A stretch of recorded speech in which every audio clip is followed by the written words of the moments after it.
Olá, bem-vindos à Igreja no Mundo, o programa da Fundação AIS, ajuda à Igreja que sofre aqui na sua televisão. Eu sou o Paulo Aido e é sempre um privilégio saber que posso contar com a sua companhia aí desse lado durante os próximos 50 minutos. Comigo em estúdio está a Catarina Martins de Betancourt, a diretora da Fundação AIS em Portugal. Olá, Catarina. Olá, Paulo, e olá também a todos os nossos telespectadores.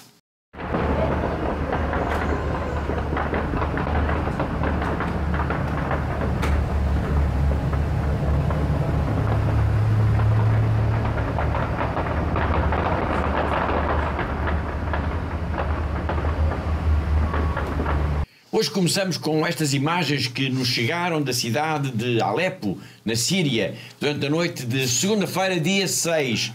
Estes tiros, estas rajadas de metralhadoras, sobressaltaram a cidade e deixaram a comunidade cristã em pânico.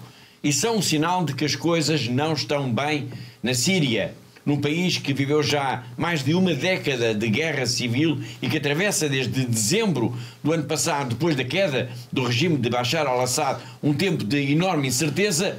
Este barulho que escutamos e que um distraído até poderia pensar que seria fogo de artifício é um mau augúrio. Este vai ser um dos temas em destaque no programa de hoje, mas vamos começar por outra notícia. E que notícia! É que o Papa recebeu, na passada sexta-feira, dia 10, uma delegação internacional da Fundação AIS que lhe entregou a primeira cópia, o primeiro exemplar do relatório sobre a liberdade religiosa que vai ser lançado oficialmente na próxima terça-feira, dia 21 de outubro. Foi um encontro, foi uma audiência em que participaram alguns dirigentes da Fundação AIS, entre os quais a Catarina. É verdade, Paulo. De facto, foi um encontro muito gratificante. Foi uma audiência privada que tivemos com o Santo Padre, em que participaram então alguns colegas meus, portanto, diretores também de outros secretariados da AIS espalhados pelo mundo, assim como outros dirigentes também da Fundação, como, por exemplo, a nossa presidente, a Regina Lynch, também o cardeal Mauro Piacenza, que é o nosso presidente internacional, mas também outros responsáveis, Paulo, da AIS em todo o mundo, a nível internacional, e, acima de tudo, Paulo, esteve também presente, claro, a equipa editorial que produziu então este relatório que o Paulo acabou de referir, que foi então entregue ao Papa Leão XIV. Portanto, entregámos-lhe em mão, Paulo, o primeiro exemplar deste relatório. Este encontro ficou marcado também pelas palavras do Papa, que sublinhou de forma que eu diria até veemente a importância do trabalho, da missão da Fundação AIS e muito em especial no que diz respeito à questão da defesa da liberdade religiosa. Sem dúvida, Paulo, foi de facto, foi isso mesmo e, portanto, no discurso que o Papa Leão XIV fez,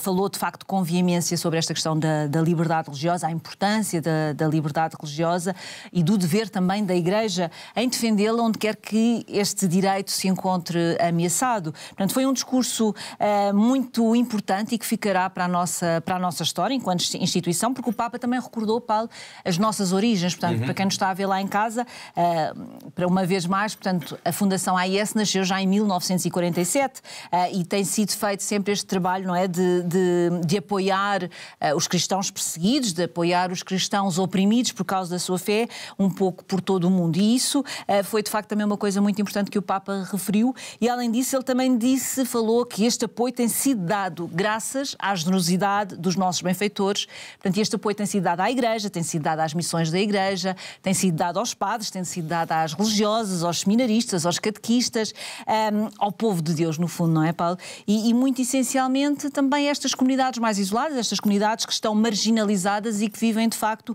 num ambiente de muita pressão e também de muito sofrimento, Paulo. Claro. Bom, este vai ser um tema, claro, que vamos querer aprofundar na próxima semana.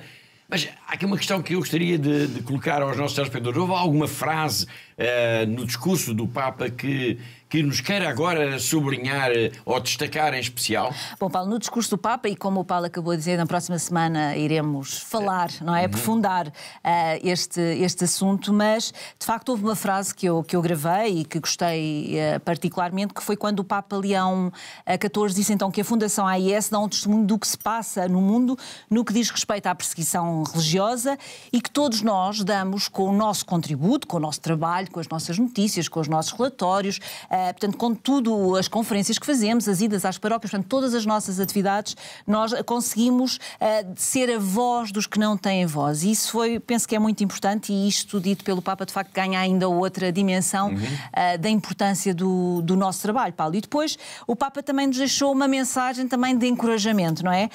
Pedindo-nos a todos nós, e isso inclui não só as pessoas que trabalham diariamente na Fundação AIS, nos vários secretariados espalhados pelo mundo, mas também todas as equipas internacionais que trabalham, todos os nossos amigos, todos os nossos benfeitores que estão espalhados pelo mundo, e o Papa pediu então para não nos cansarmos de fazer o bem, porque o que fazemos, a nossa missão, o nosso serviço, dá de facto frutos em inúmeras vidas, em tantos e tantos lugares no mundo. São frases especiais, Paulo. Exatamente, é extraordinário, de facto. Obrigado, Catarina. Foi então na sexta-feira, no dia 10, o Santo Padre recebeu no Vaticano e aí em audiência privada uma delegação da Fundação AIS que fez parte, a Catarina, uma audiência que serviu para entregar ao Papa o primeiro exemplar do relatório sobre a liberdade religiosa no mundo, que vai ser lançado já na próxima terça-feira, dia 21, tema que vamos retomar daqui a pouco no nosso programa. Na ocasião, o Papa teve uma intervenção de facto muito poderosa, elogiando o trabalho da Fundação AIS e lembrando que o direito à liberdade religiosa não é opcional. The right to religious freedom is not optional, but essential. Rooted in the dignity of the human person, created in God's image and endowed with reason and free will, religious freedom allows individuals and communities to seek the truth, to live it freely, and to bear witness to it openly. It is therefore a cornerstone of any just society, for it safeguards the moral space in which conscience may be formed and exercised. Religious freedom, therefore, is not merely a legal right or a privilege granted to us by governments. It is a foundational condition that makes authentic reconciliation possible.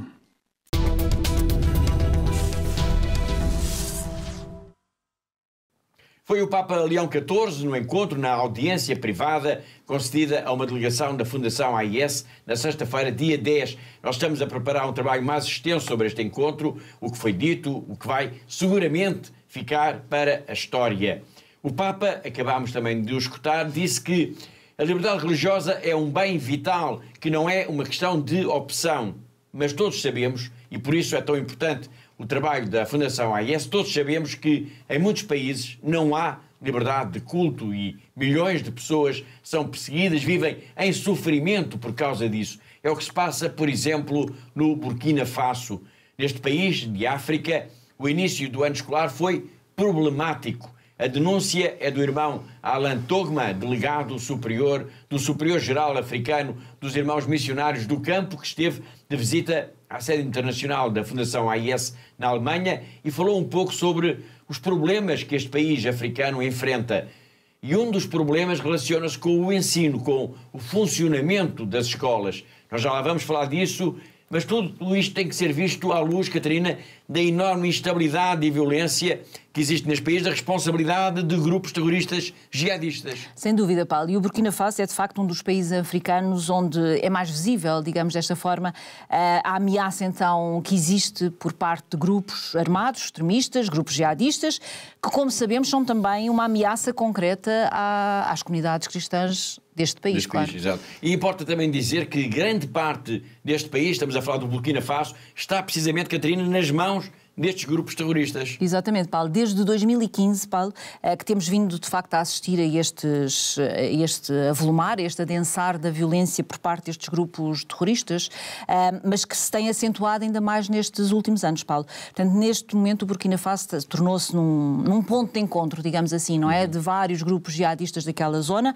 Calcula-se que estes grupos terroristas, Paulo, neste momento já dominem, já controlem cerca de 40% do território do Burkina Faso e que estão são particularmente ativos, como, por exemplo, o autoproclamado Estado Islâmico da província da África Ocidental, o Jamaat Nusrat al-Islam, que é um grupo ligado à Al-Qaeda, do Maghreb Islâmico, Paulo. Quando um país, como a Catarina acabou de dizer, tem cerca de 40% do seu território controlado já por grupos jihadistas, isto significa que, e é importante sublinhar este ponto aos nossos telespectadores, isto significa que os cristãos que vivem nessa zona vivem num verdadeiro sufoco.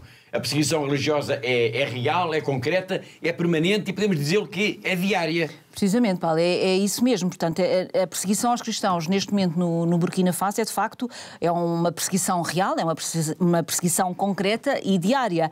E nós, na Fundação AIS, Paulo, estamos de facto muito preocupados com a situação que se vive neste país, no Burkina Faso, e aliás, em sinal disso, e relembra aqui os nossos telespectadores, em novembro do ano passado, Paulo, nós tivemos uma campanha, uma grande campanha lançada não só aqui em Portugal, mas também a nível internacional, portanto, uma grande campanha de solidariedade para com este povo, com esta comunidade cristã deste país, Paulo. Estamos a falar, então, recordo, do Burkina Faso, porque o irmão Alain Togma, que é o delegado do Superior-Geral Africano dos Irmãos Missionários do Campo, esteve de passagem pela sede internacional da Fundação AIS e pediu ajuda para a Igreja, para apoiar a Igreja, apoiar o esforço do ensino dos jovens neste país africano. E até disse que o arranque do ano escolar tinha sido problemático. Sim, Paulo, foi problemático, como também é fácil os nossos telespectadores imaginar, porque estamos a falar em populações que estão, normalmente estão deslocadas, portanto, foram obrigadas a sair das suas casas, portanto, famílias que estão a fugir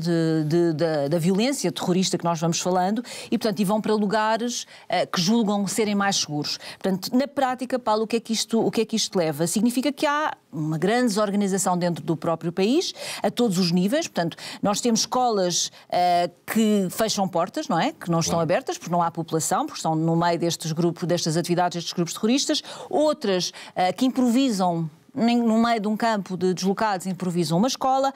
Há também a ausência de professores, como é óbvio, a ausência de material escolar. Portanto, enfim, Paulo, é de facto tudo muito complicado e a somar a tudo isto, Paulo, há ainda também uma questão que é a questão da pobreza extrema.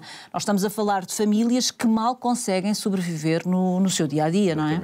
Falamos de como o arranque escolar tem sido problemático por tudo aquilo que está a acontecer no Burkina Faso. Pois bem, para se ter uma ideia do que significa este arranque problemático, é preciso lembrar que o terrorismo islâmico já provocou, de alguma forma, o encerramento de mais de 2.000 escolas neste país. 2.000 escolas. Mas, apesar da violência, como nos vai contar agora o padre Urban Diabiago, a Igreja Católica nunca deixou de ensinar e continua a ser mesmo o grande motor de esperança de um tempo melhor para o Burkina Faso.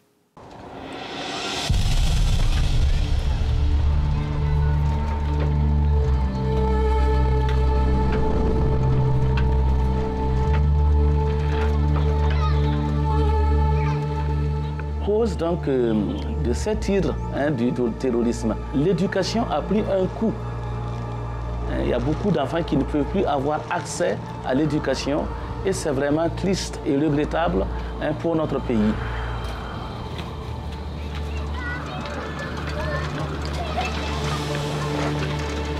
Une des causes quand même qui amène un peu les jeunes à se tourner vers la drogue, vers le banditisme, vers même le terrorisme, c'est l'indigence, la pauvreté, et le manque de moyens et surtout le manque d'espoir. L'horizon est sombre.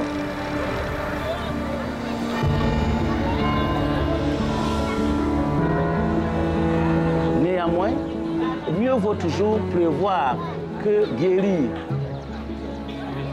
Et dans ce sens, l'Église fait vraiment la promotion de tout ce qui peut conduire l'homme à s'épanouir dans la société.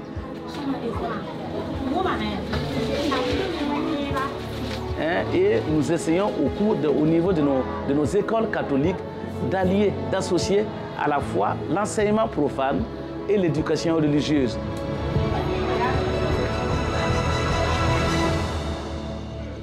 Malheureusement, les moyens étant limités, nous ne pouvons pas être à la hauteur des attentes ou du besoin en éducation dans notre pays.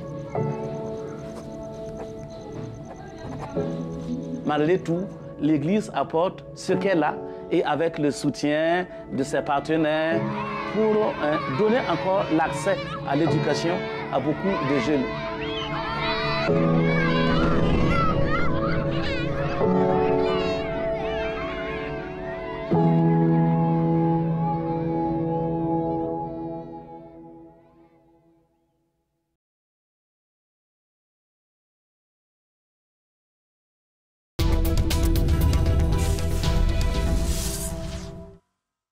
Foi o padre Urban a descrever como no Burkina Faso, apesar da violência terrorista, a Igreja continua a ser o grande motor de esperança, isto para um tempo melhor. O que se vive neste país com o jihadismo militante a controlar vastas regiões onde os cristãos são perseguidos, por vezes com enorme brutalidade, é um sinal inquietante de instabilidade, de uma realidade, aliás, cada vez mais comum no continente africano. É o caso concreto também de Moçambique.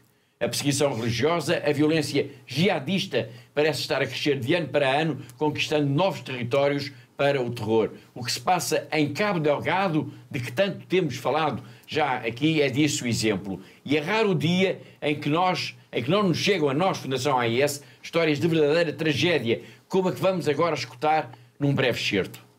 E não temos muitos alunos, as crianças sempre têm medo por causa daqueles insurgentes e não temos como trabalhar. E às vezes eles vêm, queimam tudo, igrejas, e queimaram casas, e mataram pessoas.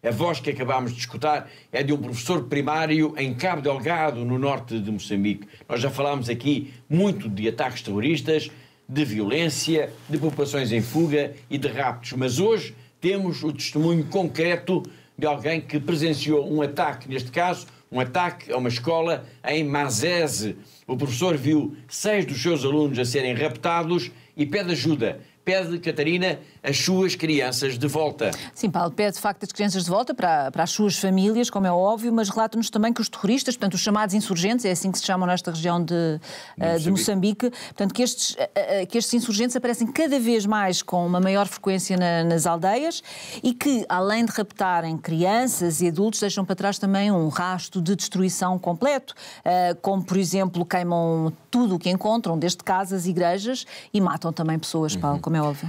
A mensagem deste professor é importante e é a primeira vez que nós temos aqui no nosso programa um testemunho direto de alguém, neste caso de um professor, que na aldeia onde está a dar aulas viu a chegada dos terroristas que levaram 6 das suas crianças, 6 dos seus alunos. Exatamente, Paulo. E são crianças ainda pequenas porque, portanto, frequentavam a segunda e a quinta classe e que agora, por causa do que aconteceu, Paulo, todas as pessoas estão com medo, como é óbvio, têm pânico. Há muitas crianças de outras aldeias que têm medo, neste momento, receio de ir até à escola, até da zona da região têm medo e por isso tentam até nem se afastar sequer das suas casas para estarem mais seguros, não é? Como é óbvio. Nós conseguimos este testemunho através do padre Fonseca, que esteve muito recentemente nesta aldeia, que fica situada no distrito de Chiura, isto em Cabo Delgado. Por questões de segurança não vamos identificar o professor, que aceitou, apesar de tudo, e é de louvar a sua coragem, ele aceitou testemunhar o que aconteceu na sua escola, alvo então de ataques dos terroristas. Um testemunho recolhido pelo padre Quiviri Fonseca, que vamos escutar já de seguida.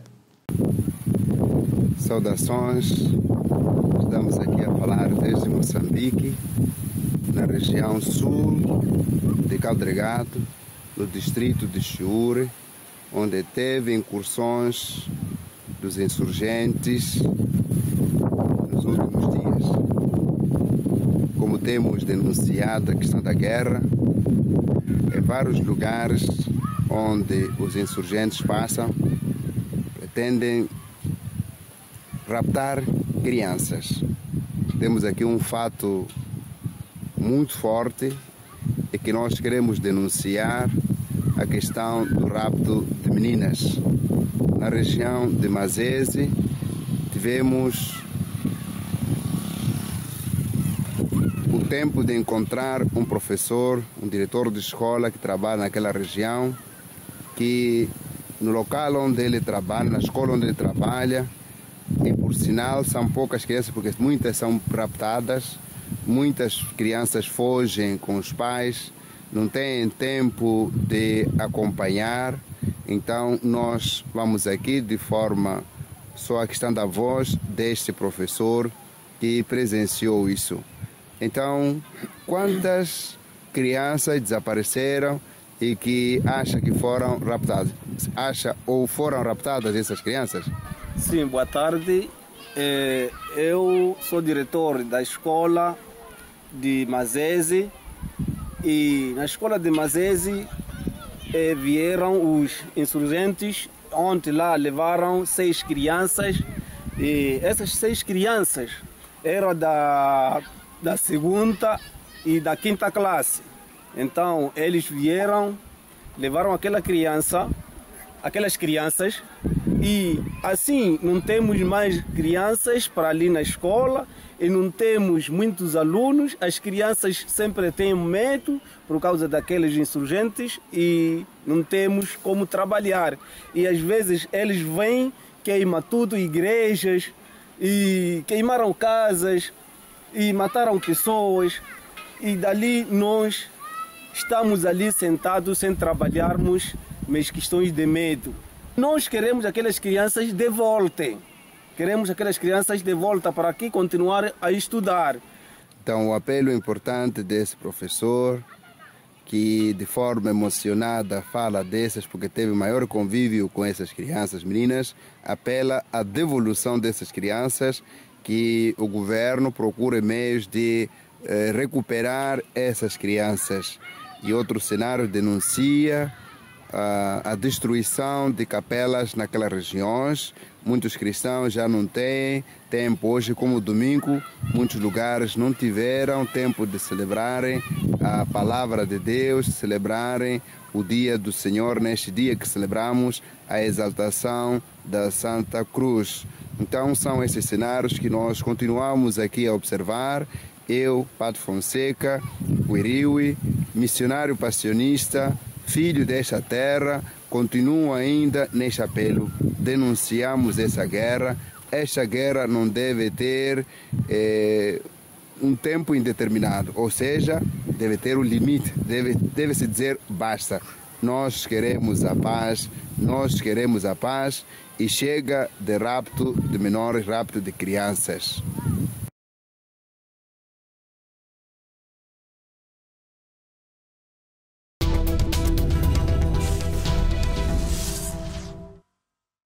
Foi o Padre Fonseca, desde Cabo Delgado, de onde nos enviou este forte apelo à paz, ao fim da violência terrorista que tem arrastado toda a região norte de Moçambique para a miséria e o sofrimento. O Padre Fonseca recolheu, como escutámos, o testemunho de um professor que viu os terroristas raptarem pelo menos 6 dos seus alunos, das suas crianças. Na próxima semana nós contamos apresentar outro testemunho, também importante, neste caso, de uma jovem mulher que foi abordada diretamente pelos terroristas.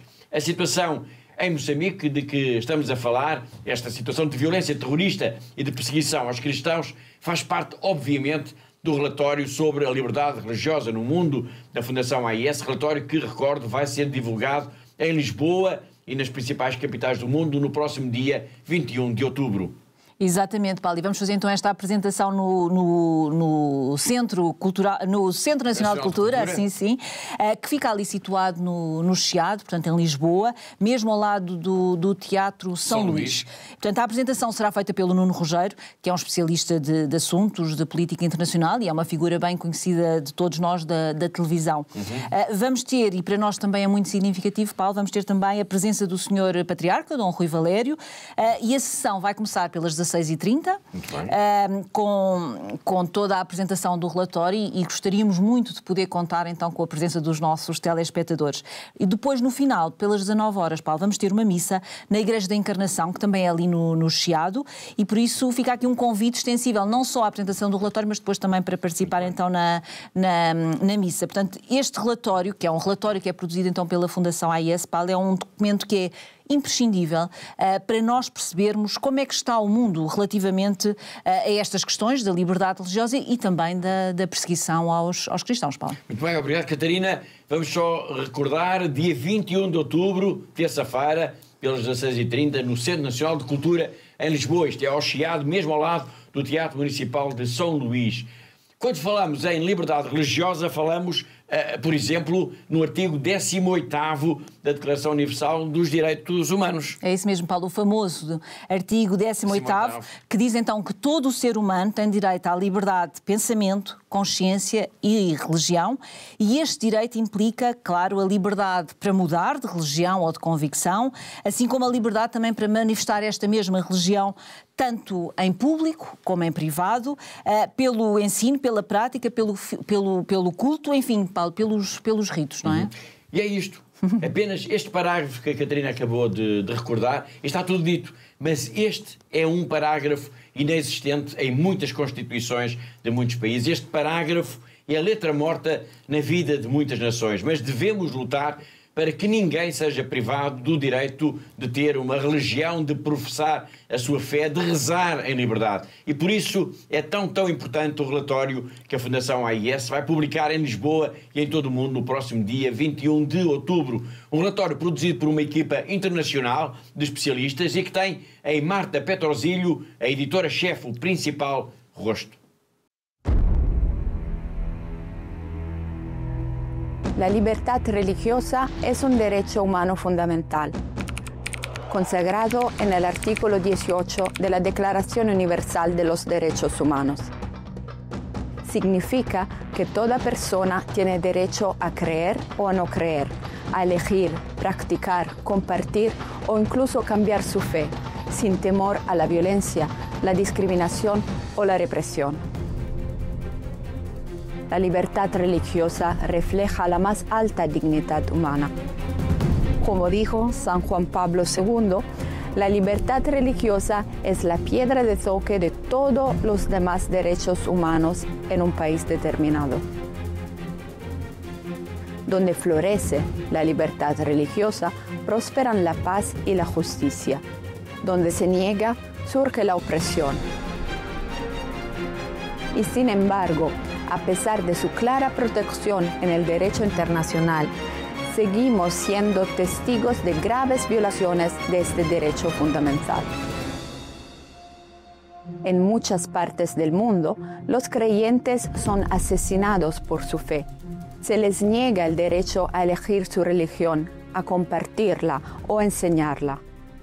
Desde hace 25 años, el informe sobre la libertad religiosa en el mundo documenta estos abusos. Este informe es más que un informe. Es una llamada de alarma a nivel internacional. La libertad religiosa no es solo un derecho, es también una responsabilidad compartida. Defender la libertad religiosa de los demás significa defender la dignidad humana, la paz y la libertad de todos. Porque donde se niega la libertad religiosa, tarde o temprano, están en riesgo todas las demás libertades y derechos.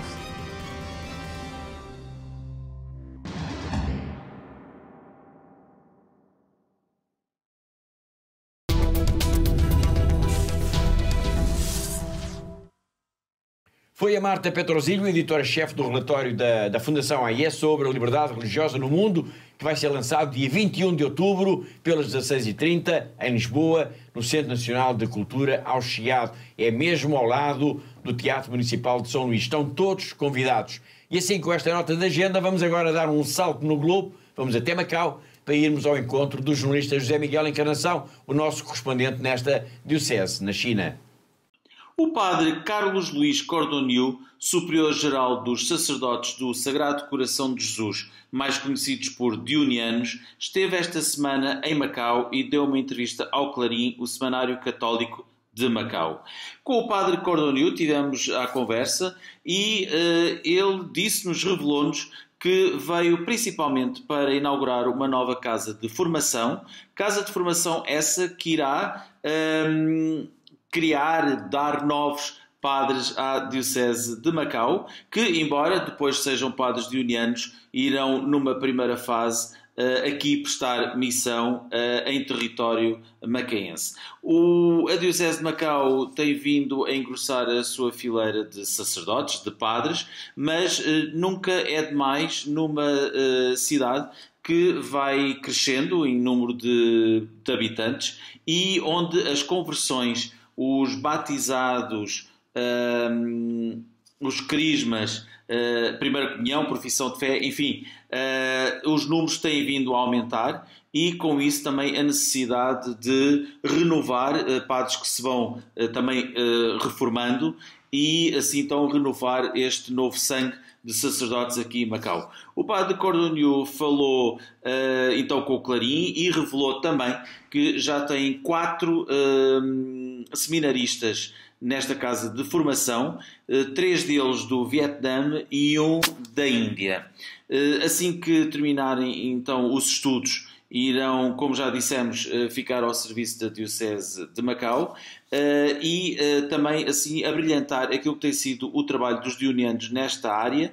Eles que têm um centro em Hong Kong, aqui em Macau, e também nas Filipinas, onde tem uma missão bastante grande e muito considerada pelas autoridades locais.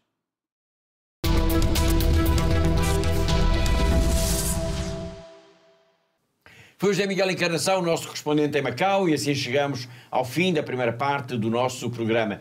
Na segunda parte nós vamos falar da Síria, do pânico que se viveu na cidade de Alepo. Vamos retomar a grande entrevista com a irmã Hermelinda Singua, superiora da primeira congregação religiosa nascida em Moçambique, e vamos ainda escutar Dom António Marto, que presidiu em Fátima a oração do terço com as crianças, iniciativa internacional da Fundação AIS. Tudo temas para desenvolver daqui a pouco, depois de um breve intervalo. Até já!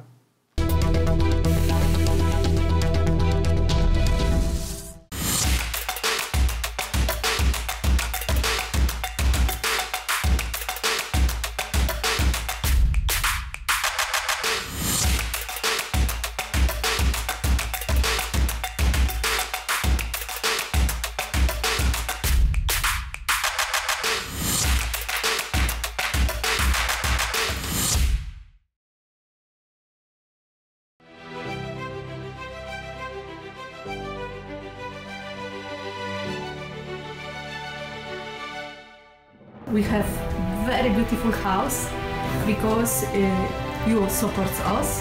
So thank you very much. Thank you. ACN apoya a sacerdotes en todo el mundo con intenciones de misas que nos ayudan tanto espiritualmente como materialmente, para nuestro propio bien y el bien de nuestras comunidades.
Thank you to all our benefactors. Continúen con esta linda misión de ayudando a la Iglesia en lugares tan sufrientes.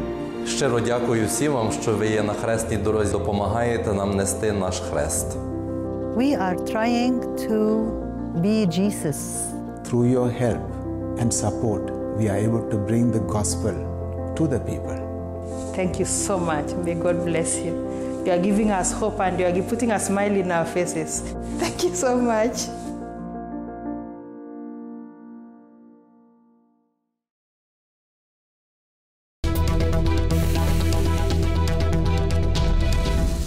E já estamos na segunda parte do nosso programa para retomar daqui a pouco a grande entrevista com a irmã Ermelinda Singua, que é a superiora da primeira congregação religiosa nascida em Moçambique, entrevista que nos tem vindo a acompanhar há já algumas semanas. Mas para já, importa ir até à Síria. No início do programa nós escutámos tiros, rajadas de metralhadoras, lançamentos de projéteis. Tudo isso deixou em pânico a população de Alepo na noite de segunda-feira, dia 6 de outubro. Já vamos saber exatamente o que aconteceu, mas por estarmos a falar da Síria, este é um bom pretexto para lançarmos já também o número da semana. E o número de hoje é 14.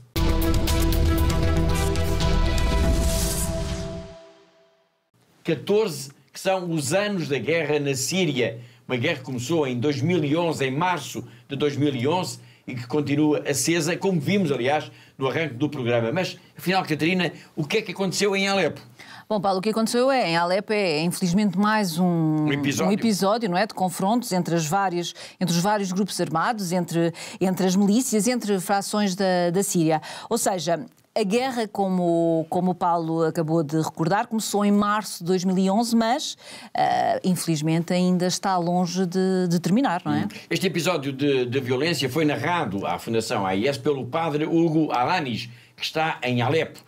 Mas em síntese, Catarina, ele contou o que é que contou este sacerdote, que é um sacerdote argentino do Verbo encarnado. Bom, Paulo, o que ele contou é que nessa noite, portanto, de 6 para 7 de outubro, foi uma noite de muito medo, com todas as pessoas a escutarem fortes explosões e o ruído também de armas pesadas, o que significou, Paulo, que estavam a ocorrer novamente combates na cidade, não é? Na cidade de Alepo, combates fortes entre fações rivais. Eu proponho que voltemos a escutar esse som que nos chegou de Alepo e que mostra esse ambiente de guerra nesta cidade síria na noite de 6 para 7 de outubro, de segunda, portanto, para terça-feira.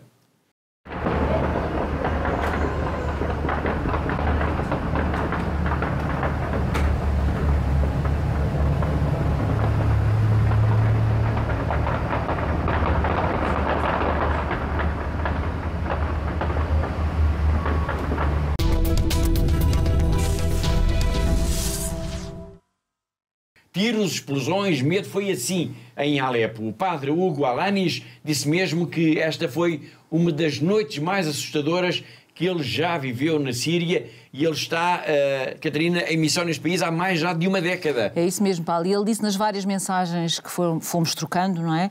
Mensagens de texto que fomos trocando, ele diz que foi de facto uma noite assustadora, que houve confrontos muito intensos e que muitas pessoas se refugiaram na paróquia, na igreja, portanto repetindo aquilo que faziam muitas vezes naqueles momentos mais angustiantes que viveram durante o período mais intenso da guerra na Síria, Paulo. Recorde-se que na segunda-feira, nessa segunda-feira, foi também o dia em que na Síria se realizaram as eleições parlamentares, as primeiras desde a queda do regime de Bashar al-Assad em dezembro do ano passado.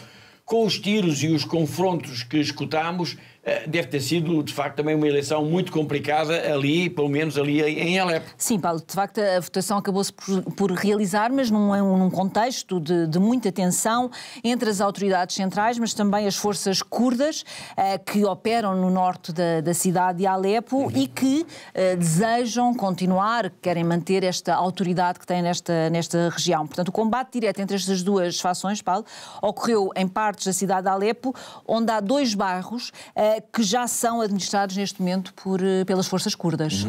Nas várias mensagens que foram trocadas, mensagens de texto que foram trocadas entre o padre Hugo e a AIS Internacional, eu sublinho uma em que ele nos pede, Catarina, que rezemos pela Síria. Sim, Paulo, o padre Hugo lembrou-nos, não é, que a sua missão e a missão de todos os outros sacerdotes, religiosas que estão de facto ali em Alepo, é de apoiarem as populações, não é? É de apoiarem as populações, especialmente aqueles que são mais frágeis, os que estão doentes, os que são idosos, as crianças, mas com estes episódios de violência, tudo se torna de facto cada vez mais complicado e é por isso que ele nos pede então que pede uma coisa muito simples, está ao alcance de todos nós, que é de facto a nossa oração, as nossas orações pela paz, as nossas orações para que a Síria não volte novamente a mergulhar num ambiente de guerra. Obrigado, Catarina. Fica aqui então este desafio verbalizado pela Catarina para que todos nós não nos esquecermos de rezar pela paz na Síria. Estamos a falar deste país, isto a propósito de um grave incidente ocorrido na cidade de Alepo, com confrontos entre fações, entre grupos armados. E estivemos a falar de Alepo porque o padre Hugo Alanis, no meio do caos que foi esta madrugada, no meio dos tiros na cidade, ele trocou algumas mensagens com a Fundação AIS. Aliás, é muito comum ele falar connosco, ele enviar mensagens, vídeos, apelos. Vamos agora recuperar uma dessas mensagens que ele nos enviou em dezembro do ano passado, ou seja, poucos dias depois da queda do regime de Bashar al-Assad às mãos de grupos islamitas. Soy el padre Hugo desde Alepo, Siria. Estos días han sido días muy especiales. Nuestras familias durante muchos años han sufrido mucho por distintas causas, la guerra, la posguerra, el COVID, el terremoto, y ahora esta invasión de islamistas. Estamos ya en Alepo bajo un nuevo gobierno, un gobierno que tiene otras leyes, que quieren imponer sus leyes. Y con nuestras familias queremos pedirles oraciones. Han sido días también marcados por el miedo. No sabemos qué es lo que va a pasar. Sí sabemos de que la oración marca mucho nuestras vidas. La oración mueve el corazón de Dios. Por eso les pedimos a todos ustedes que se unan a nuestras familias pidiendo por la paz, para que podamos vivir con dignidad, para que podamos seguir siendo fuertes, firmes en la fe en medio de tantas pruebas.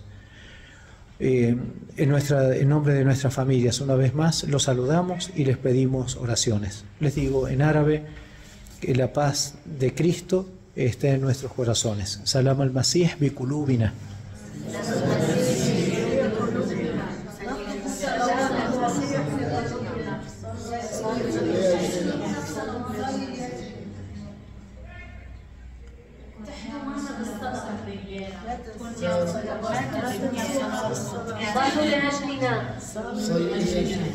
Todos piden oraciones, unidos en Cristo.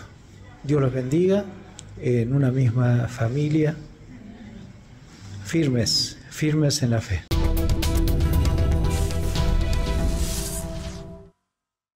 Das palavras do padre Hugo Alanis desde Alepo, na Síria, vamos agora até Moçambique para retomar a grande entrevista com a irmã Ermelinda Singua, que é a superiora das Irmãs da Imaculada Conceição.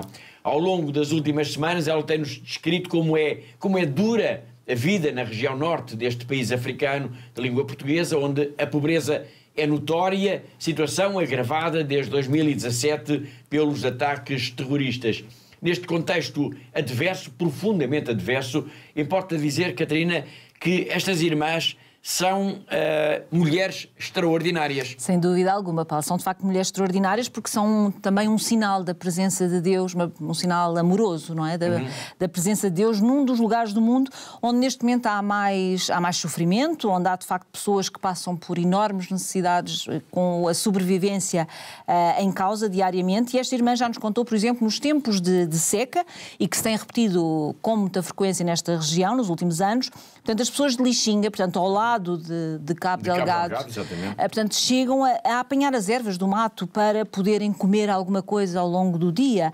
E depois há também o terrorismo, Paulo, que é sem dúvida uma chaga aberta em Moçambique, porque esta situação está a levar a um agravamento muito grande da crise humanitária que se vive neste país, Paulo. Exatamente, aliás, basta lembrar que há cerca de 1 milhão de deslocados, de vítimas dos ataques terroristas, pessoas que foram forçadas a fugir e que perderam o pouco que tinham e que agora dependem exclusivamente da solidariedade da Igreja e de pessoas de boa vontade. É isso mesmo, Paulo. De facto, estas irmãs, pela sua simples presença nestas regiões, muitas vezes arriscando a própria vida, é bom que quem nos está a ver lá em casa tenha consciência disto, porque nunca se sabe o que é que vai acontecer, claro, ou quando é que vai acontecer, ou se vai haver ou não algum ataque terrorista. Portanto, estas irmãs pelo simples facto de estarem ali ao lado das populações, são sem dúvida este sinal incrível de esperança para estas populações, quando tudo parece estar a ruir à volta destas mesmas populações. Portanto, quando o desespero é comum, quando a miséria é generalizada, portanto, estas irmãs são, sem dúvida alguma, Paulo, mulheres extraordinárias. E é para nós, Paulo, um grande privilégio, enquanto Fundação AIS, eu diria até talvez uma grande honra, não é? Podermos ajudar estas mulheres a permanecerem junto a esta população. Portanto, elas são as mãos de Deus, são as mãos desta ternura de Deus junto destas pessoas que sofrem tanto, que têm sofrido tanto nos últimos anos, e nós tentamos ajudar as irmãs nesta sua missão, não é? E por isso é sem dúvida um grande privilégio poder ajudar estas mulheres extraordinárias, Paulo. É isso mesmo. Obrigado, Catarina.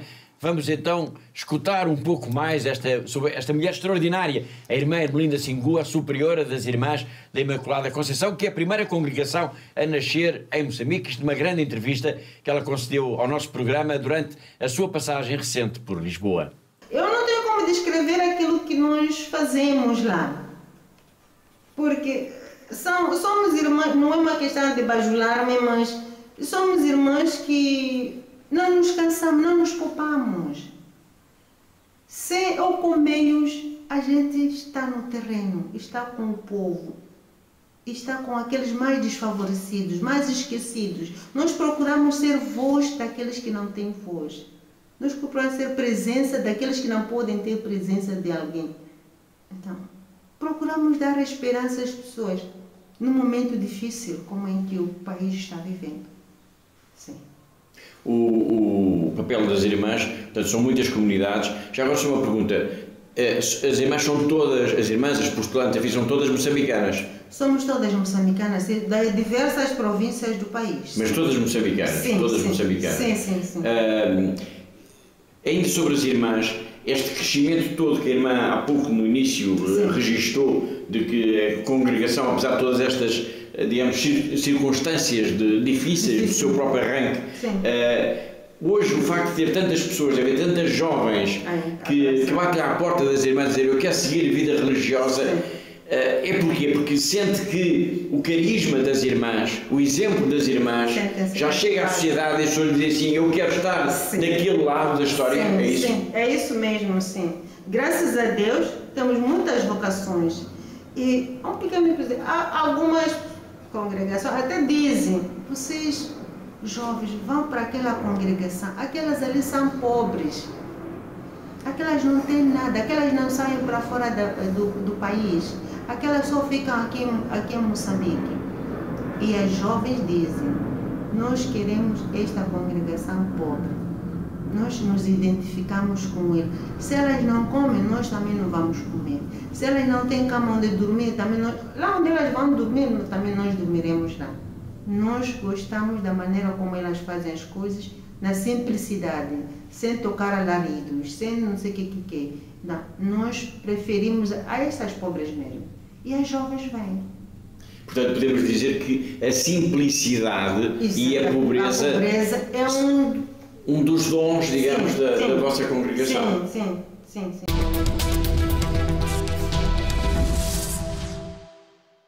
Foi a irmã Ermelinda Singu, a superiora das Irmãs da Imaculada Conceição, a primeira congregação a nascer em Moçambique, numa grande entrevista que vamos retomar ainda na próxima semana. Na terça-feira, dia 7, decorreu a grande jornada de oração do Terço pela Paz com as crianças, uma jornada que teve o epicentro espiritual, digamos assim, na Capelinha das Aparições em Fátima, mas que aconteceu nos 4 cantos do mundo e mobilizou seguramente talvez mais de 1 milhão de crianças em todos os continentes. Nós vamos, ao longo das próximas semanas, falar ainda disto, mas hoje queremos dar destaque, claro, a Portugal, à oração do Terço em Fátima com Dom António Marto, que no final, Catarina, teve palavras muito bonitas, não só para com as crianças, como também para a própria Fundação AIS. É verdade, Paulo. De facto, o António Marta aceitou uma vez mais presidir esta nossa iniciativa, esta oração do Terço com as crianças, o que nós agradecemos profundamente, como é óbvio, e que teve uma vez mais, como é seu timbre também, uma palavra muito simpática, não só para com a AIS, mas também e principalmente para com as crianças, naquele seu jeito muito próprio, muito particular, ao falar com os amiguitos e amiguitas, como ele trata os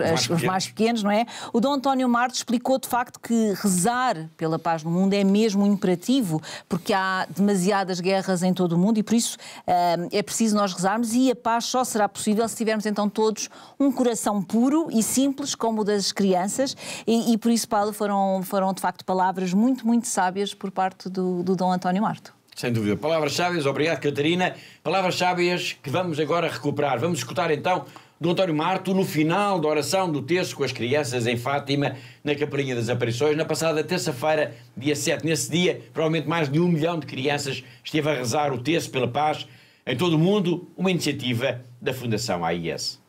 Uma palavrinha muito breve de despedida. Um dia muito lindo, um momento muito belo, esta da nossa oração do terço, com as crianças, não só com estas crianças que estão aqui, mas com mais de 1 milhão de crianças espalhadas pelo mundo inteiro, que no dia de hoje rezam o terço, invocando o dom da paz. A vossa presença aqui, meus caros amiguitos e amiguitas, é um sinal da vossa e da nossa solidariedade com os povos martirizados pela guerra. E com as vítimas das guerras também. Na Ucrânia, em Gaza, no Sudão e em tantos outros países. Lembramos todos aqueles que ficaram sem casa, pais que ficaram sem os seus filhos, filhos que ficaram sem os seus pais e sem os seus irmãos, outros que ficaram feridos e com as marcas das feridas para uma vida inteira, feridas físicas e feridas espirituais, e aqueles, enfim, que morreram sobre os escombros das suas próprias casas. Lembramos-los a todos. E a vossa presença também é sinal de que no vosso coração encontrou eco, resposta o pedido de Nossa Senhora. Rezai o terço todos os dias para o fim da guerra e para que haja paz. Nossa Senhora, vós quis servir-se 3 crianças. Porquê as crianças? Porque vós tendes um lugar especial no coração de Deus, no coração do Pai, como mostrou Jesus no seu carinho para com todas as crianças, e as quis ver unidas a Ele. E tendes um lugar especial no coração da Mãe, da Nossa Senhora, que veio pedir a vossa colaboração para a paz no mundo. Vós tendes o segredo da paz no vosso coração. Se eu vos perguntasse, vocês diriam, mas não podemos ocupar mais tempo. O segredo da paz é quando vocês fazem amizade uns com os outros. É o segredo do amor fraterno. Quando olhamos uns para os outros e vemos no outro um irmão ou uma irmã, aí começa a paz.